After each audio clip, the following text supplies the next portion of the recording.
Mga karangkada, live traffic update muna tayo. Isang maulan na hapon sa inyo dyan. No?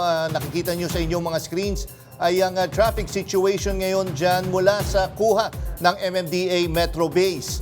Ang kuha na ito ay dyan sa may elliptical road corner Commonwealth Avenue at nakikita nyo nga mabigat ang daloy ng trapiko sa mga oras na iyan. Yung nakikita nyo sa left side ng inyong mga screens, yung hindi gumagalaw, nako kanina pa hindi talaga umuusad. Yan yung galing ng Commonwealth Avenue at papasok ng elliptical road.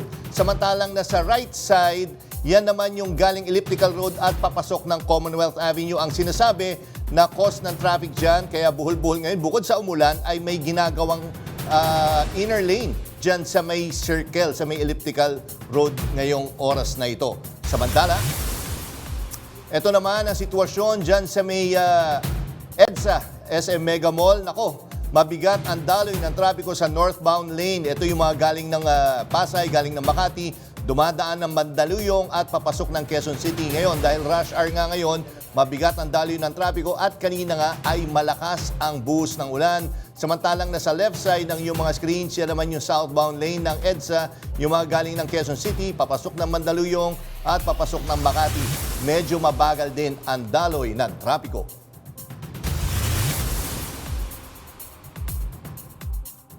June 23, 2025, Lunes. Mga karangkada, nagpa-full tank na ba kayo?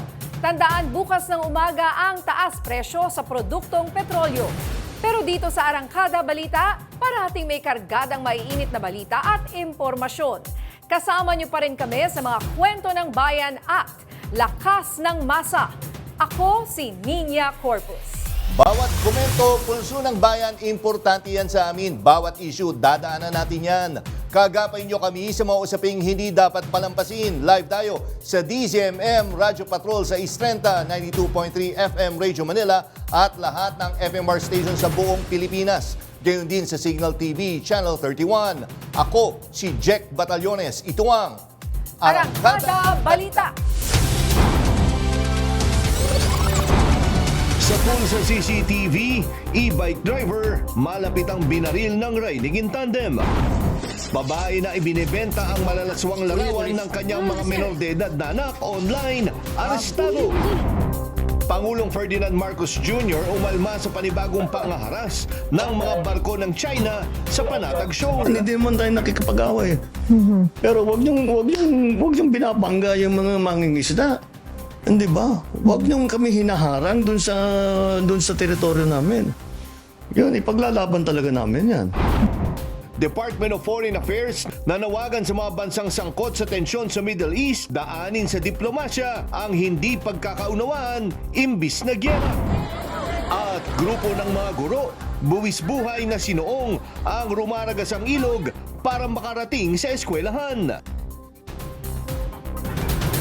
Patay ang isang e-bike driver matapos barilin ng suspect na nakasakay sa motorsiklo. Nakunan pa sa CCTV ang pamamaril sa biktima. May umaarangkadang balita si FMR News Cebu correspondent Clark Pasuit. Kita sa CCTV footage ang isang e-bike driver na lumiko sa may crossing sa barangay San Nicolas proper sa Cebu City kahapon ng umaga nang biglang may sumalubong sa kanya na isang motorsiklo at tila tinawag siya ng backride nito. Nang tumigil, bigla na lang siyang pinagbabaril ng angkas ng motorsiklo na mabilis namang tumakas. Makikita ang pagbagsak ng biktima. Nakaupo pa siya at nakahingi ng tulong. Sa isang video na kuha ng isang netizen, makikita na humihingi ng tulong ang biktima habang hinihintay ang rescue team. Ngunit hindi na umabot pa ng buhay sa ospital ang 38 taong gulang na biktimang kinilalang si Ronel Amahan Lawas. Patuloy ang investigasyon ng mga pulis para malaman ang motibo ng krimen, gayon din ang pagkakakilanlan ng mga suspect. Clark Pasuit, umaarangkada sa pagbabalita. Sa kulungan ng bagsak ng isang babae na ibinubugaw umano ang kanyang 3 anak online. Yan ang report ni FMR News Iligan correspondent Jam Nueva.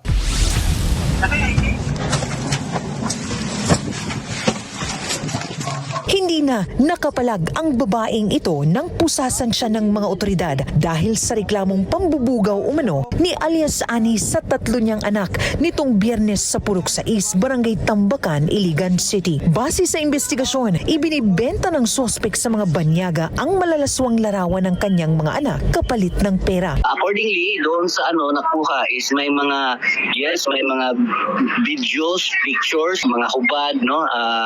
At the same time, may ino-offer talaga na na minor, no, yung babae. Nailigtas naman ang 3 minor de edad na biktima, edad 14 at 16 anyos ang mga batang lalaki, habang 8 taong gulang naman ang babae. Agad silang dinala sa Children Assessment and Processing Center para sa kanilang seguridad at psychological care. For this year alone, no, we have already 4 cases, no, doon sa Osaek, no, which we have rescued 12 male minors and 5 female minors, no. The youngest is 2 years old and the oldest is 16 years old for first semester alone from January to June. Mahaharap ang sospek sa reklamong paglabag sa Anti-Online Sexual Abuse or Exploitation of Children at Anti-Child Sexual Abuse or Exploitation Materials Act. Jam Nueva, umaarangkada sa pagbabalita. Nakatakdang dumating sa bansa bukas ang mahigit 30 OFW mula sa Israel at Iran. Samantala, inilagay na ng Department of Foreign Affairs sa Alert Level 3 ang Israel at Iran sa harap ng tumitinding digmaan sa pagitan ng dalawang bansa. May report si Ryan Paraboles.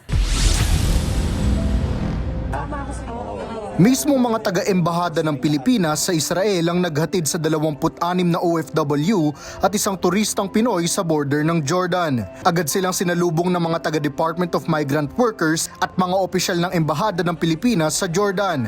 Lumika sa mga nasabing Pinoy sa Israel sa harap ng tumitinding missile attack sa pagitan ng Israel at Iran. Ayon kay DMW Secretary Hans Kakdak, karamihan sa mga lumikas ay nagtatrabaho sa mga hotel at bilang mga caregivers sa Israel. Kasama ring uuwi ang 6 na OFW at 2 turista sa Iran.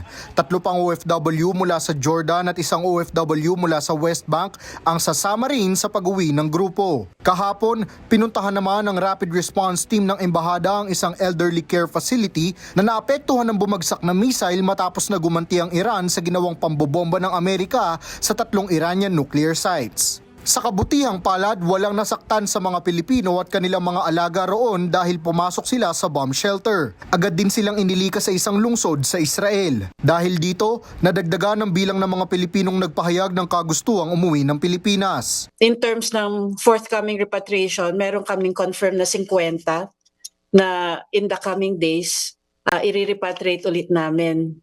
At so far, meron kaming request na 253 pero 50 yung nag-confirm na gusto talagang umalis. So yun yung inuuna namin. Sana kung kaya namin, baka bukas kaya namin kaya namin silang dalhin sa border. Itinaas na ng Department of Foreign Affairs sa Alert Level 3 sa Israel at Iran kasabay ng pagpapatupad ng voluntary repatriation para sa mga OFW. Hinimok ng DFA ang mga Pilipino sa mga nasabing bansa na umuwi na sa Pilipinas. Pinapayuhan din ng mga Pinoy na huwag munang bumiyahe sa mga nasabing bansa dahil sa patuloy na digmaan. Ryan Paraboles, umaarangkada sa pagbabalita. Nagpahayag ng matinding pagkabahala ang United Nations matapos bombahin ng Estados Unidos ang 3 nuclear sites ng Iran. Sinabi ni UN Secretary General Antonio Guterres, isang mapanganib na paglala sa tensyon sa Middle East ang paggamit ng puwersa ng Estados Unidos at maaaring magdulot ito ng malawakang kaguluhan sa rehiyon. Banta rin aniya ito sa pangdaigdigang kapayapaan at seguridad. Nagpahayag din ng pagkabahala ang United Kingdom, France, Germany, Italy, Saudi Arabia, Qatar, Oman at Iraq. Panawagan nila, bumalik na sa negotiation table at manatiling mahinahon. Nanawagan din ang Pilipinas sa mga sangkot sa sigalot sa gitnang silangan na humanap ng mapayapang solusyon sa halip na lalong paigtingin na ang tensyon. Sa isang pahayag, sinabi ng Department of Foreign Affairs na lubos itong nababahala sa mga pangyayari kabilang ang airstrikes ng US sa mga nuclear site ng Iran. Dapat umanong daanin sa diplomasya ang lahat para maiwasan ang paglala ng gulo na banta sa pandaigdigang kapayapaan. Ayon sa DFA, prioridad ng gobyerno ang kaligtasan ng halos 3 milyong Pilipino sa Middle East at Northern Africa. Sa gitna ng tumitinding tensyon sa Israel, maraming Pilipinong manggagawa ang apektado. Takot man, kailangan nilang magpatuloy sa trabaho para sa pamilya nila rito sa Pilipinas. At makakausap nga natin ngayon live via Zoom si Inigo Halbay, isang OFW na kasalukuyang naninirahan at nagtatrabaho sa Israel. Magandang hapon, Inigo. Welcome sa Arangkada Balita. Kamusta kayo dyan sa Israel ngayon? Magandang hapon po. Yes po, medyo okay lang naman po dito sa Israel, pero yun nga po, nararamdaman din namin dito yung apektado rin po kami sa kalabog, sa alarm, lahat po yan nararamdaman po namin. Okay, Inigo, pwede bang malaman kung nasan ka ngayon dyan sa Israel at anong trabaho mo dyan?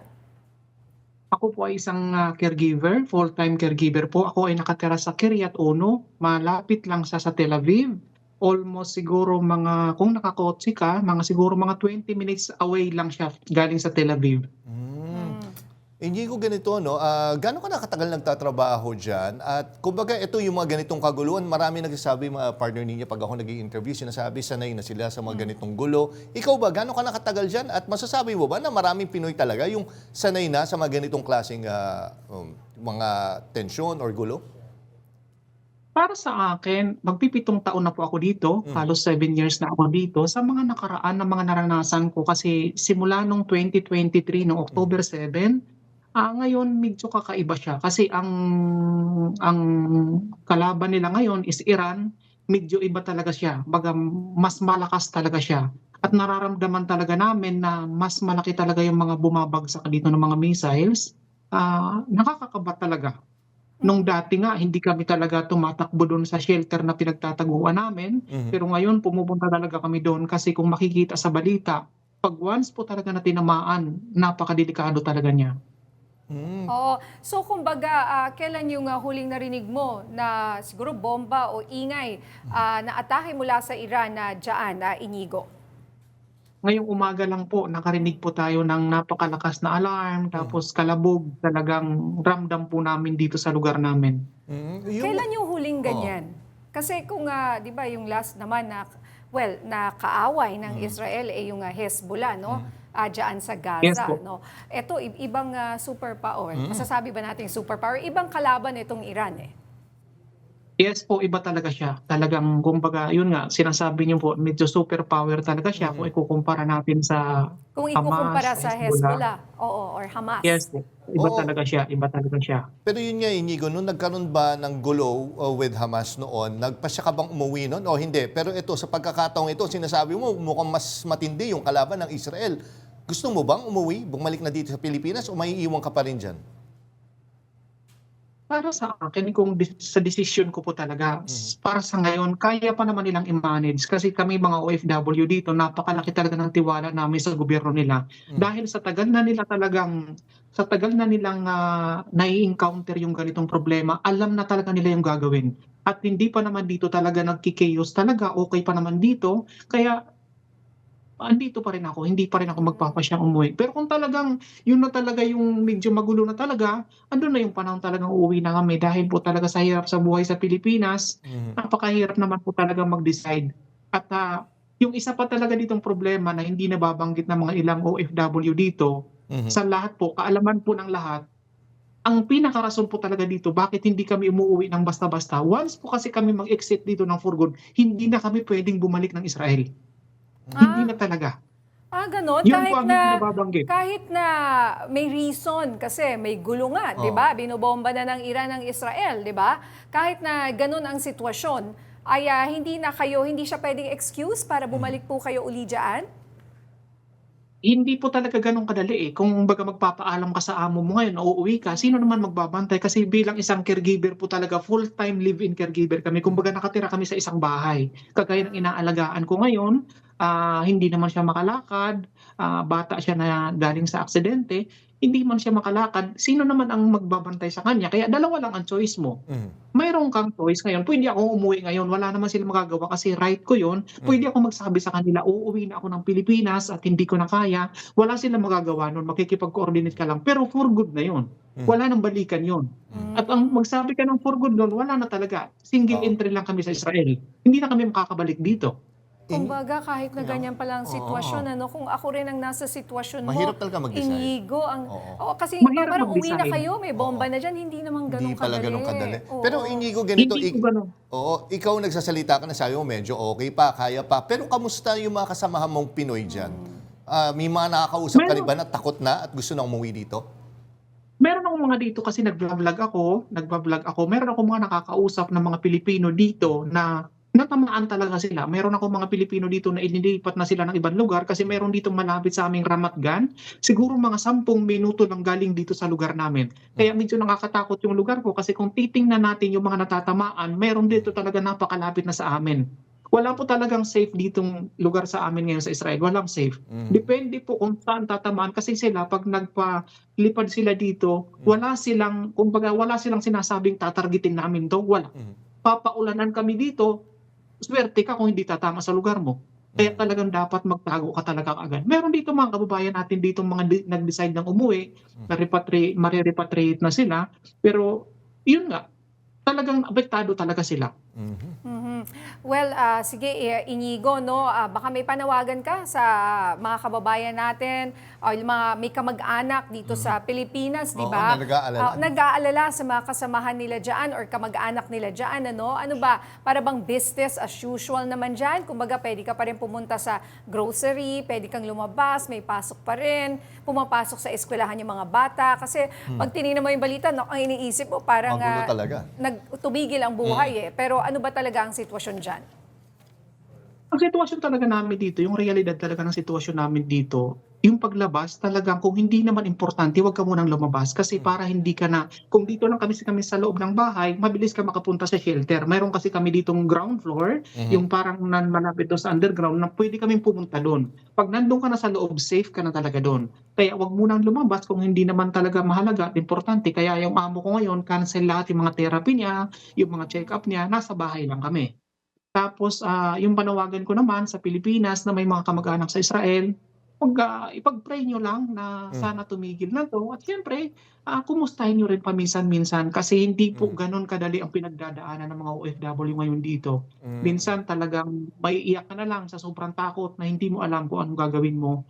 At yung isa namang side ngayon, sana din panawagan ko rin sa gobyerno natin, dapat hindi lang ang focus natin ngayon repatriation. Kasi ang repatriate po natin ngayon is napakaliit lang po yun na porsyento ng mga OFW sa Israel. Kumbaga halos 0.% lang yun. Okay. Meron 30,000 po kami dito, halos 30,000. Yan lang po nagpaparepatriate, 50, 100. Kumbaga napakarami pa namin dito na dapat bigyan ng attention, na bigyan yung lalo na yung iba, Opo. na bigyan ng psychological na therapy, tawagan yung iba na parang meron tayong hotline na mabilis tawagan pag mayroong mga problema yung iba. Hindi lang po tayo mag-focus sa repatriation. Kasi napakarami din ng mga kababayan natin na hindi lang po naman pagpa-repatriate ang gusto nila. Okay, naku, maraming salamat Inigo sa alam ko medyo delikado yung sitwasyon dyan ngayon, pero tinanggap mo pa rin yung aming tawag mula dito sa Arangkada Balita. Mag-ingat kayo dyan, maraming salamat din po. At sana matapos na Maraming kayong dyan. salamat po. Salamat Thank po. you, Mag-ingat thank you po so kayo, much. sir. Maraming salamat po. Thank you.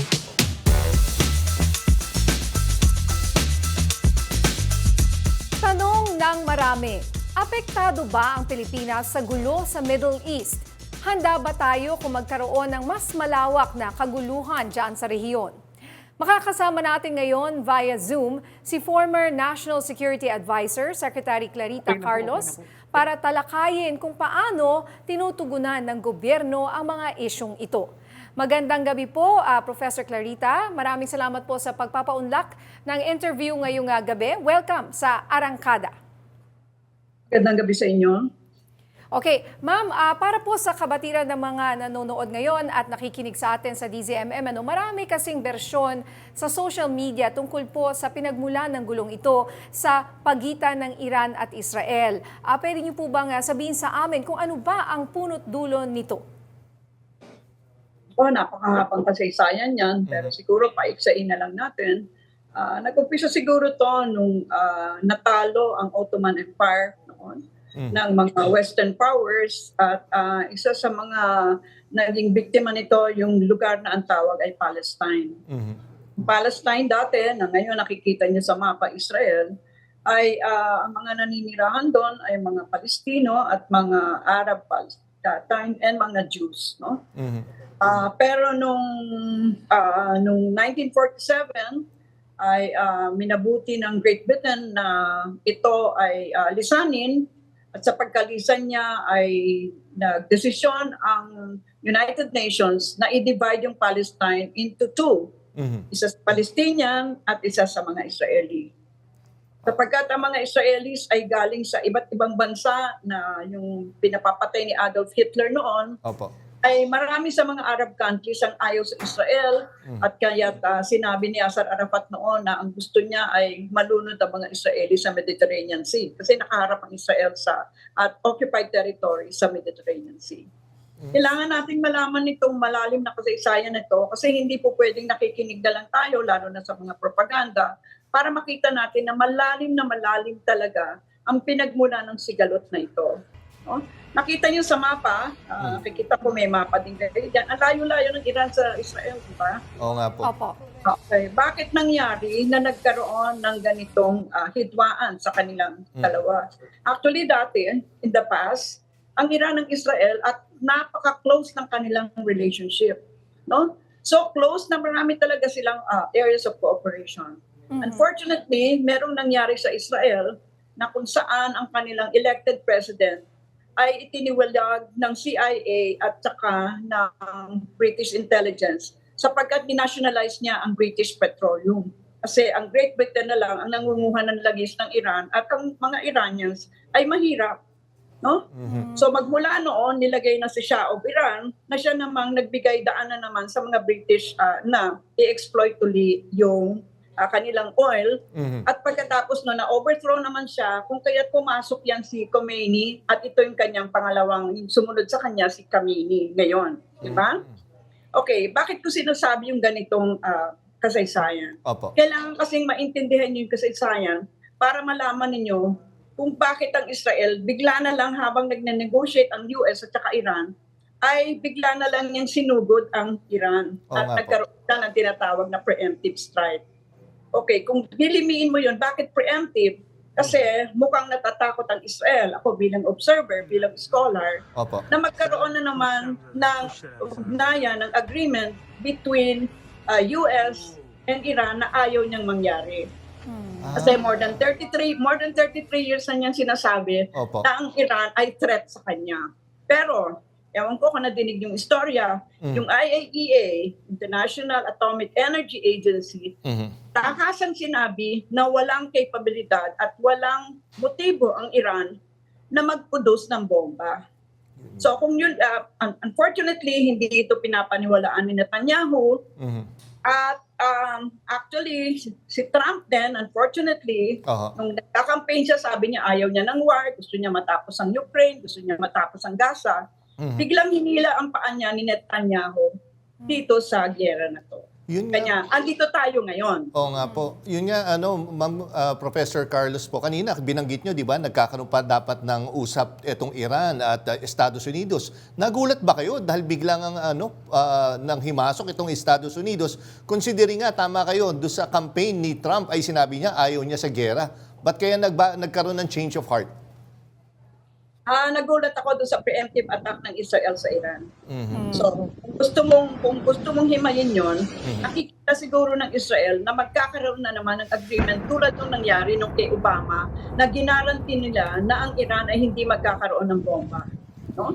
Ang hinihingi lang naman ng Iran tulad ng France na gamitin niya yung nuclear power para sa nuclear energy kasi yun ang pinakamura na energy yung galing sa nuclear power plants. Sa tingin niyo po ba malaki itong nuclear threat ng Iran kaya kinailangang tirahin sila ng Amerika? Fortunately, 100 days pa lang si Trump, nadala din siguro siya ng mga hawks din sa Washington DC. Pero ang kiniklaim, ang hirap kasi, ang daming noise, no? Di ba na-notice nyo? Hindi, miski ako bilang scholar, ang hirap talagang himayin kung ano kaya yung totoo dito, ano kaya yung ginawa ng AI, o ano kaya yung binurtahan na istorya. So ang sinusundan ko na lang, kino-content analyze ko yung sinasabi ng foreign minister ng Iran, sinasabi ni Netanyahu, sinasabi ni Trump. And ang nakikita ko dito, ang sinasabi ng Iran ngayon, bagamat tinamaan nila yung 3 nuclear sites, naitago na naman nila sa ibang lugar na malalim sa lupa yung kanilang mga uranium enrichment. And ulitin ko, ang sabi ng IAEA, hindi sila malapit na magkaroon ng bomba. Malayo pa silang magkaroon ng bomba. So, kumbaga, are you saying overkill etong ginawa ng Amerika? Dahil sabi nyo nga, wala naman pala silang ganong capability. At sinasabi nga ng Iran, para naman daw ito, hindi ito para gamiting bomba. Gawing armas, di ba? Yes. Parang sinasabi, tama po ba, Professor Carlos, yun ang sinabi nyo is para sa kanilang parang kuryente or energy supply? Yes. By the way, hindi ito kiling sa Iran. O bilang scholar, talagang nililimi ko lahat ng sinasabi ng mga political actors. No? Hindi lang overkill, this is a violation of international law. Yung preemptive attack is violation of international law. So ang sinasabi natin, akala ko ba yung Amerika palaging sinasabi niya rule of law, rule of law. Abay, parang kayo ata yung nauunang bumali niya, no? Pero given all that, I'm still very optimistic kasi ngayon nagmi-meeting ang United Nations na magkakaroon ng tigil-putukan. Ceasefire is really where we should go.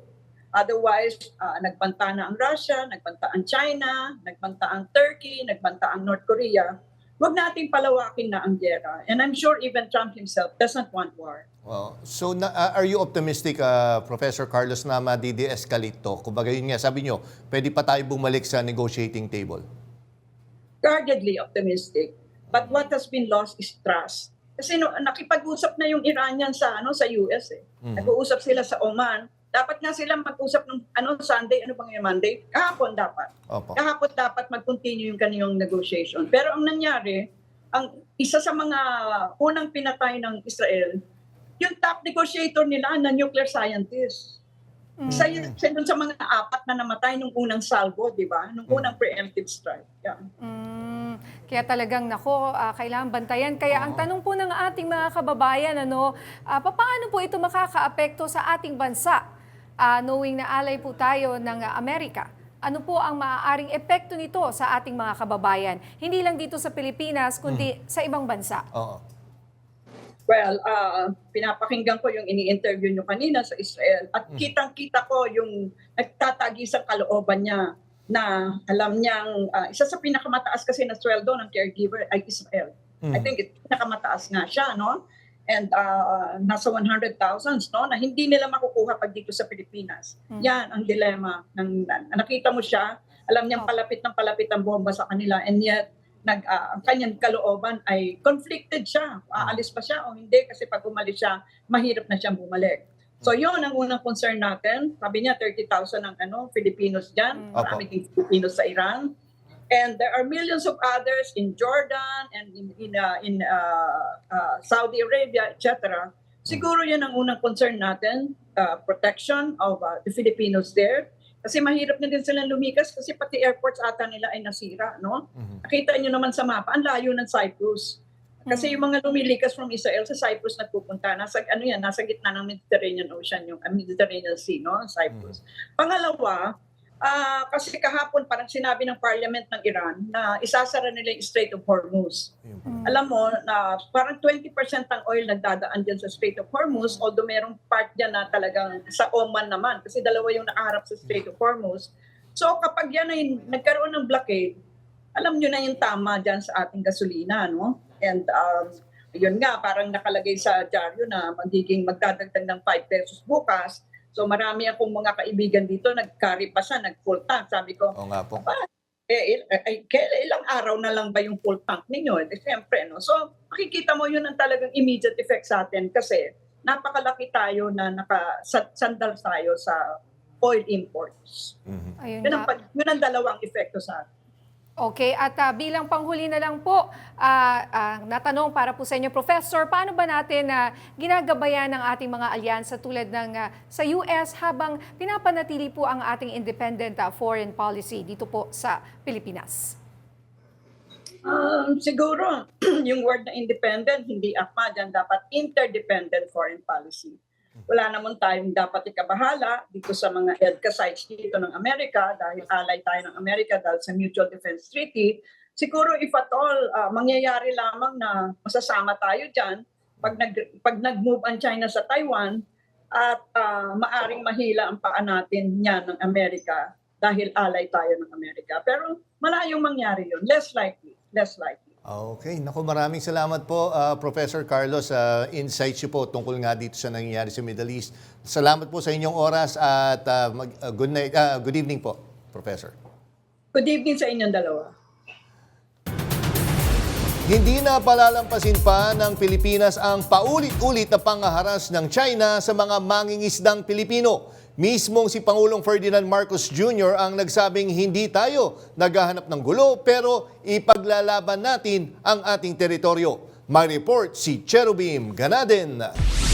We continue to protect the sovereignty of the Republic. We continue to defend the territory of the Republic.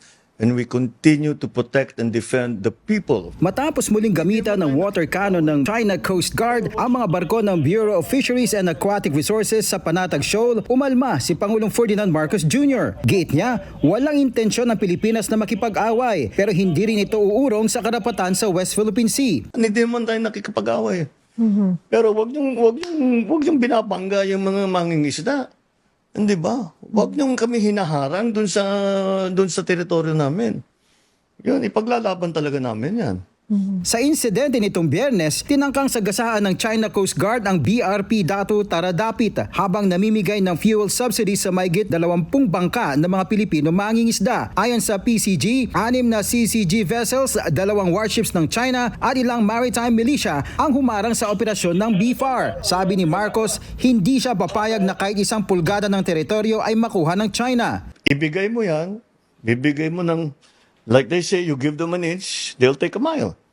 So you cannot allow it even the 1 inch. Dagdag pa ng Pangulo, nais niyang maalala ang kanyang administrasyon bilang ang gobyernong hindi sumuko at buong tapang na ipinaglaban ang teritoryo ng Pilipinas. Cherubim Ganaden, umaarangkada sa pagbabalita.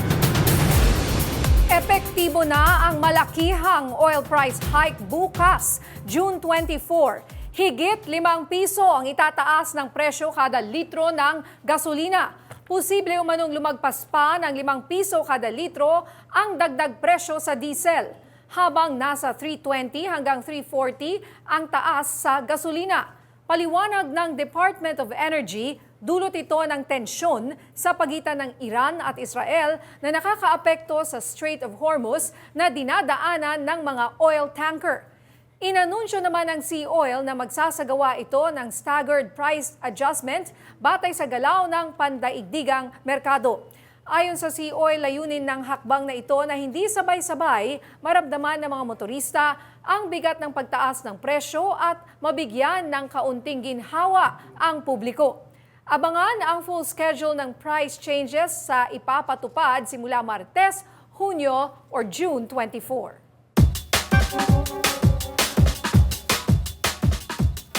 Lagpas 5 piso ang dagdag presyo ng diesel bukas. Kahit di ka driver, ramdam mo yan sa pamasahe at bilihin. Siguradong tataas rin yan. Kaya tanong namin sa inyo, anong diskarte mo para makatipid kasunod ng malakihang taas presyo sa petrolyo? Pakinggan natin ang masasabi nila. Dati ginagawa namin rolling. Takbo rito, takbo ron. Ngayon mangyayari, standby na kami habang nag-aantay ng booking. Wala ka naman magagawa talaga kung nagtaas ng presyo ng gasolina. Hindi mo naman mapipigilan ng pagtaas ng gasolina. Pahinga-hinga kung yung walang pasahero para hindi masyado malakas sa gas. Pila-pila lang muna kami. Pagka medyo walang pasahero, walang booking, tambay lang muna. Hindi pwede yung biyahe ka ng biyahe kasi mahirap Lalong-lalo na ngayon, tataas na naman. Laki ng tinaas Ang diskarte ko, pag walang pasahero, pinapatay ko yung aircon. Ventilador ko, ayan Pipila, ayan. Pagka nakapila ka, tinutulak ko. Patay lahat ng makina. Iwasan na yung pag-alagala. Mag point to point na lang. Pumunta ka na lang doon sa talagang sakayin lugar. At pag walang booking, pahinga na tayo para tipid gas. Tapos pagka medyo ito puno, dito ka na magpahinga para medyo malamig-lamig. Palagay ko, pila-pila muna. Hindi ako tatakbo ng walang pasahero. Yung nga lang, hindi ka masyado kikita. Ganon talaga. Target ng Department of Transportation na muling simulan ang konstruksyon ng naudlot na Unified Grand Central Station sa January 2026. Target naman itong tapusin pagsapit ng 2027. Sinabi ni Transportation Secretary Vince Dizon na layon ng DOTR na maibigay na ang bagong kontrata para sa common station ngayong taon. Nitong Mayo, kinansila ng DOTR ang kontrata sa kumpanyang nakakuha ng proyekto dahil sa matinding pagkakaantala nito. 2019 pa na i-award ang kontrata para sa konstruksyon ng common station at dapat ay sa 2021 pa ito natapos. Sa aming pagbabalik, hakbang ng Ombudsman laban kay VP Sara, taktika nga lang ba para ibasura ang impeachment case na isinampa ng Kamara? Marami pang mainit na balita sa pagbabalik ng Arangkada Balita.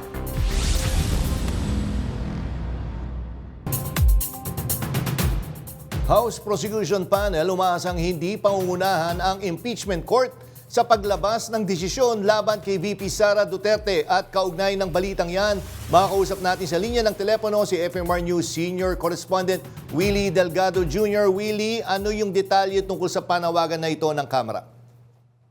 Jack, sa harap ng mabilis na pag-acto ng Office of the Ombudsman sa kaso laban kay Vice President Sara Duterte, umaapila ngayon ang isa sa mga member ng House Prosecution Panel na hintayin muna ng Ombudsman ang magiging takbo ng impeachment trial. Bagaman ayaw pangunahan ng function ng Ombudsman, umaasa naman itong si Representative Joel Chua na hindi agad maglalabas ng kanilang desisyon si Ombudsman Samuel Martires hanggat hindi natatapos ang impeachment trial laban sa Vice Presidente.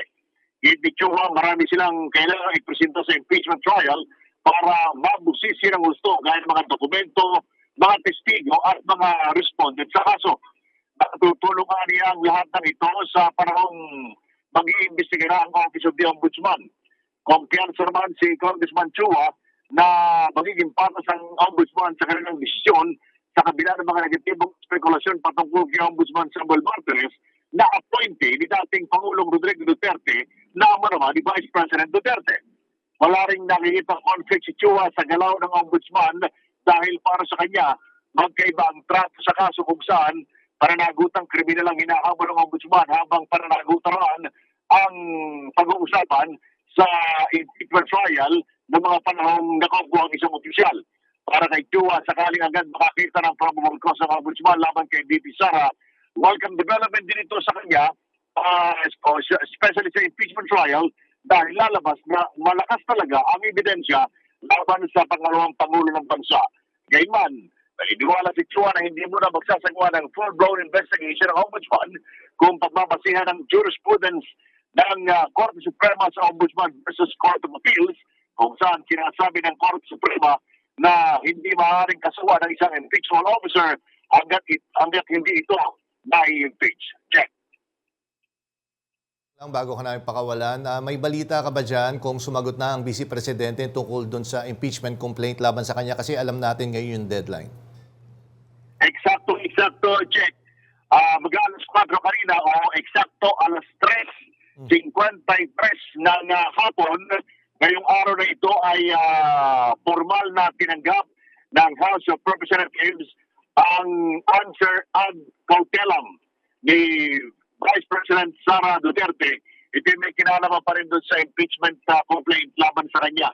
Ang dokumento ay nanggaling mismo sa Fortune, Narvasa and Salazar Law Firm sa pamamagitan ng kanilang messenger na si Arnel Barrientos Jr.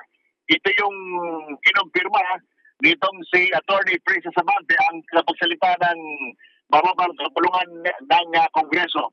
At nilalaman dun sa answer out cautelum nitong si Vice President Sara Duterte, nakabungad mismo dun sa kanyang answer na pinapadismiss niya outright yung impeachment complaint laban sa kanya dahil dun sa sinasabing prinsipyo ng 1 year par rule. So ngayon, kumpirmado, sa huling araw ng yung deadline ng pagsusumite ng answer ng kampo ni Vice President Sara Duterte ay natanggap na ito ng formal ng mababang kapulungan ng Kongreso.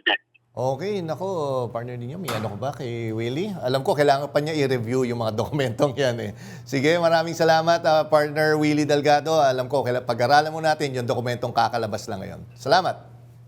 Alright, ako si Willie Delgado Jr., umaarangkada sa pagbabalita. Samantala, inihayag ni Congresswoman-elect Laila De Lima na posibleng may game plan sa likod ng mabilis na aksyon ng ombudsman sa reklamo laban kay Vice President Sara Duterte. Anya, posible raw taktika ito para maibasura ang impeachment bago pa man ito tuluyang umusad sa Senado. Narito ang report ni Angela Babad. Yes, that's always been my Out of character. Yan ang pahayag ni Representative-elect Laila De Lima sa agarang aksyon ni Ombudsman Samuel Martires sa pagsagot ni Vice President Sara Duterte at siyam na dating opisyal sa mga reklamong inirekomenda ng Kamara. Ang mas ikinabahala ni De Lima, posibleng gamitin ang finding ng Ombudsman para palambutin o ibasura mismo ang impeachment case. Binigyang diin ni De Lima na walang kapangyarihan ng Ombudsman na magdisiplina ng impeachable officials tulad ni Vice President Sara, kundi para lang mag-imbestiga at magsampa ng impeachment complaint kung wala pang naihain. Pero malinaw na may impeachment case na laban kay Vice President Sara at ang Kamara ang nagpasimula. Anya pa, imbes na sumagot sa articles of impeachment, posibleng ang ihain ng kampo ni Vice President Sara ay isang motion to dismiss gamit ang posibleng favorable ruling ng Ombudsman. Sa huli, giit ni De Lima, political process ang impeachment. Hindi ito dapat pinanghihimasukan ng technical maneuvers mula sa ibang sangay ng pamahalaan. Angela Babad, umaarangkada sa pagbabalita. Binigyan ng Office of the Ombudsman si Vice President Sara Duterte ng hanggang ngayong araw para magsumite ng counter affidavit sa reklamong may kinalaman sa paggamit ng confidential funds ng Office of the Vice President at Department of Education noong siya pa ang pinuno nito. Nagmamadali ba ang Ombudsman o may ibang motibo sa timing ng pagkilos habang umiinit ang impeachment case sa Senado? Makakausap natin ngayong gabi live via phone patch ang Congressman-elect na si Attorney Chel Jokno ng Akbayan Party List, isang batikang human rights lawyer at kilalang boses ng transparency at accountability. Congressman-elect Jokno, magandang gabi po at salamat po sa pagsama niyo sa amin ngayon. Magandang gabi, Nina at Jack at lahat ng nanonood at nakikinig. Unang tanong po, sa tingin ninyo, naaayon ba sa proseso ang deadline na ibinigay ng Ombudsman para po kay VP Sara para magsumite ng counter affidavit? Well, kung proseso lang para mag-submit ng affidavit ay yun ay mukhang naaayon naman sa rules ng Office of the Ombudsman. Pero ang tanong kasi po natin dyan, unang-una ay parang bakit nagkasabay-sabay itong nangyari investigasyon doon sa alam natin na dapat sa ilalim ng Constitution ay matuloy na ang impeachment trial. Alam ko naman na hiwalay naman po yan at nakalagay nga sa ating Office Ombudsman Law na wala naman disciplinary authority ang Ombudsman sa mga impeachable officials. Pwede niya silang investigahan for purposes of criminal prosecution. Pero, di ba, yung nakalagay kasi sa Constitution natin, pag matapos na lang ang impeachment, kung magkaroon ng conviction, ay doon dapat ituloy yung kung anumang prosecution criminal dahil ayon sa ebidensya. Yan. And tingin niyo po ba, Attorney Chel, posible bang itong sinampa sa Ombudsman ay makaapekto talaga directly dito sa Senate trial na gagawin? Well, wala naman kasing rule na forum shopping sa impeachment court. Wala rin naman rule na pag may investigasyon ang ombudsman ay hindi na pwedeng tumuloy ang impeachment trial. In fact, malinaw na malinaw sa ilalim ng ating konstitusyon na basta dumating sa Senado yung verified complaint, firmado ng at least 1/3 ng members ng House of Representatives, ang kailangan gawin agad-agad ng Senado ay mag-conduct ng trial. Ano yung ibig sabihin ng trial? Ang ibig sabihin ng trial ay itinggin na yung ebidensya, ipupo na yung mga testigo para malaman ng mga senator judge at ng buong sambayan ng Pilipino ano yung ebidensya at kung tapat ba ito para mapanagot si Vice President Sara Duterte. Attorney, may reaction po ba kayo dun sa sinabi kanina ni Congresswoman-elect Laila De Lima, na baka tactical lang daw ito para ma-delay at hindi ba tuloy ang impeachment? Well, maaaring ang may susubukan nila ng gawin yan. Pero I don't think it will work kung ganun man ang kanilang taktika o strategy. Dahil wala nang sagabal o walang pwedeng sumagabal sa pagtuloy ng impeachment trial. In fact, sa aking pananaw, dapat noong pang Disyembre, nung pinadala ng House of Representatives yung verified complaint, doon pa lang dapat tinuloy na ng Senado at wala nang dribble-dribble, wala nang remand-remand. Dahil malinaw ang utos ng konstitusyon. Ang ating konstitusyon, hindi lang naman po papel yan, hindi rin lang batas yan. Yan ang pinaka-basic, pinaka-fundamental law ng buong Pilipinas. Utos ng buong lahat ng Pilipino ang ating konstitusyon at dapat sundin ng Senado. Attorney, doon sa kakapasok nga lang na balita bago kayo namin nakausap ay sumagot na pala ang ating Vice Presidente at nagbigay na siya kanyang sagot doon sa mga complaints at sinasabi nga niya pinadidismiss niya yung reklamo laban sa kanya on grounds na lagbag daw ito doon sa 1-year bar. Ano po yung thoughts niyo tungkol po dito? Well, kailangan ko rin sana mabasa yung kanyang answer at matagal na rin natin iniintay na makita yan. Pero kung sa 1-year ban ang magiging grounds niya, ay sa tingin ko, hindi na yan issue eh. Kasi yung, klaro naman ang naging mga desisyon ng Supreme Court na hindi naman porket may isang final na complaint o dalawa na sunod-sunod sa House of Representatives ay kung merong sumunod pa na verified complaint ay paglalabag na yan ng 1-year ban. Kaya sa tingin ko, hindi naman, wala naman basis yung ganun mga argument. Pero kailangan ko rin siyempre makita kung paano nila inilahad yung kanilang mga argumento bago ako makapag-komento ng mic. Opo. At kung sakali po, kunyari ay na-dismiss nga yung kaso niya ng ombudsman, paano po ito makakaapekto sa impeachment trial ng ating Vice Presidente? Well, wala. I don't think it has any effect and it should not have any effect. The conduct of an ombudsman insofar as assuming he is within his powers in doing this really are totally separate and distinct from the conduct of the Senate as an impeachment court. Whether i-dismiss niya, i-file niya ng charges yan o anuman, ay kailangan pa rin ituloy ng ating Senate bilang impeachment court yung paglilitis ng kaso dahil nasa kanila na nga yun eh. Attorney, ganito, alam ko isinama kayo doon bilang kasama na sa mga magiging sa prosecution panel. Una, paano nyo tinanggap yung trabaho? Ano ho yung reaction nyo? And paano ho kayo naghahanda? Ngayon, kasi parang may konting lal eh. Paano ho kayo naghahanda po para dito? Siyempre, pinabasa ko yung mga papeles at mga supporting documents, lahat rin ng mga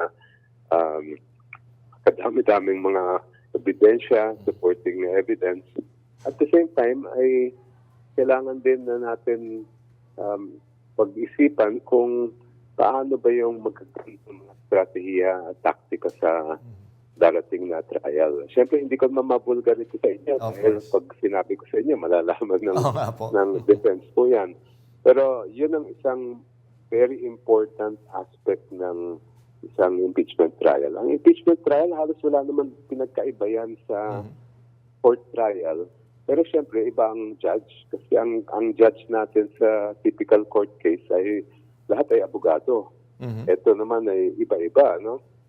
Yun lang ang nakikita ko major difference between a regular court trial and impeachment trial. Yung pag-upo ng witnesses, yung pag-question sa kanila, yung pag-cross-examine, yung pag-presenta ng ebidensya ay mga exhibits ay pareho lang naman. Alright, maraming salamat po, Congressman-elect Chel Jokno ng Akbayan Party List. Thank you din po, Amina at Kete. Salamat, sir. Good night. Sa aming pagbabalik, Senator Win Gatchalian, iminumungkahing paiksiin ang kolehiyo. Unahin daw muna ang pagtuturo ng critical thinking at iba pang life skills. Marami pang mainit na balita sa pagbabalik ng Arangkada Balita.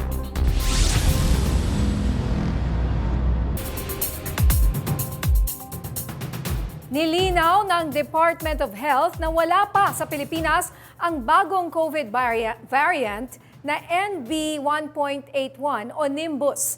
Ayon sa tagapagsalita ng DOH na si Dr. Albert Domingo, nananatiling mababa ang occupancy rate ng mga COVID beds sa bansa. Paglilinaw ni Domingo, ang Nimbus variant ay low risk pero may sintomas ito tulad ng pananakit ng lalamunan, ubo at lagnat na mababa sa 40 degrees Celsius.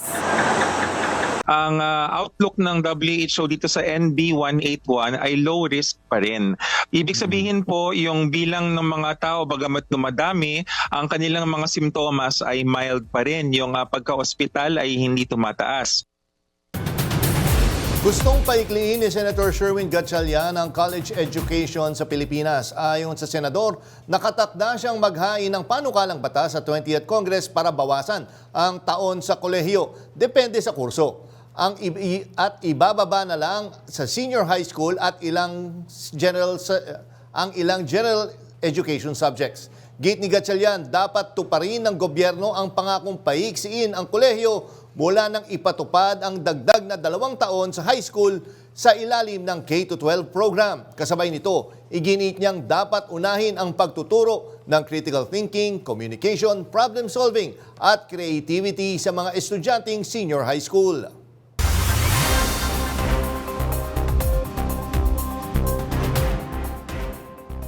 Hindi bababa sa 8 ang patay habang 13 ang sugatan matapos bumagsak ang isang hot air balloon sa southern Brazil noong Sabado.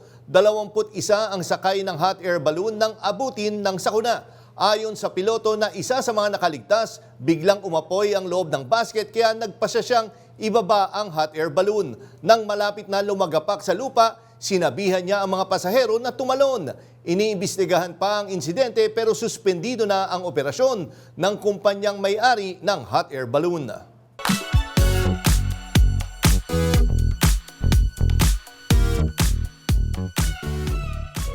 Malateleserye ang atake ng bagong music video ng global girl group na Cat's Eye.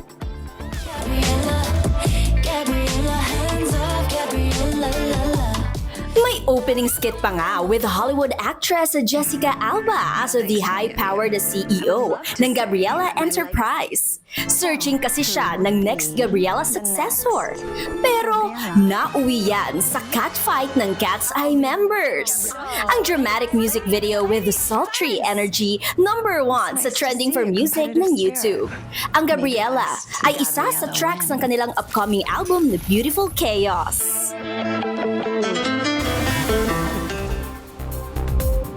At yan ang mga balitang umarangkada ngayong araw.